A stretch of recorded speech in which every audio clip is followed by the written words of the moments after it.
তো আমি কোনো সময় তারা রাগ টাগ হতে দেখি নাই। আর এই হলো অবস্থা। তো আশেকে কোরআন আল্লাহ পাক যাকে কবুল করেন সে হয়, আল্লাহ এই উসিলা আল্লাহ তাকে জান্নাত নসিব করবেন ইনশাআল্লাহ, আমরা আশাবাদী।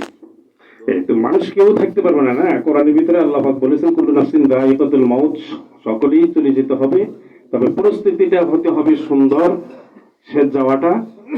আর মানুষ মরে গেলে আল্লাহর রাসূল বলেছেন হাদিস শরীফের ভিতরে তিনটি আমল চালু থাকে। হ্যাঁ, তিনটি আমল চালু থাকে। একটা হলো এটি সদকায়ে জারিয়া। হ্যাঁ, তিনটি হলো সদকায়ে জারিয়া। এই মসজিদ, মাদ্রাসা, এতিমখানা, কালবাট, রাস্তাঘাট এগুলি করে গেলে এগুলি যতদিন থাকে ততদিন মানুষের আমলনামায় সব যেতে থাকে।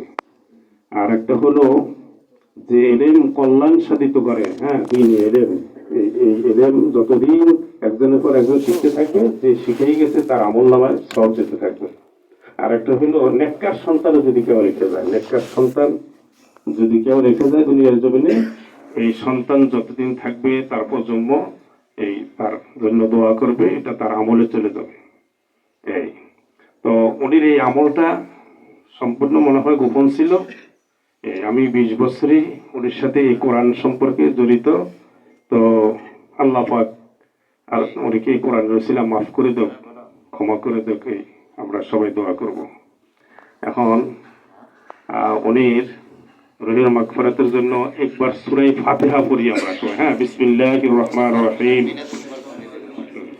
আলহামদুলিল্লাহি রাব্বিল আলামিন আর রহমানির রহিম মালিকি ইয়াউমিদ্দিন ইয়াকা না'বুদু ওয়া ইয়াকা নাস্তাঈন ইহদিনাস সিরাতাল মুস্তাকিম সিরাতাল লাযীনা আন'আমতা আলাইহিম গায়রিল মাগযুবি আলাইহিম ওয়ালাদ-দাল্লিন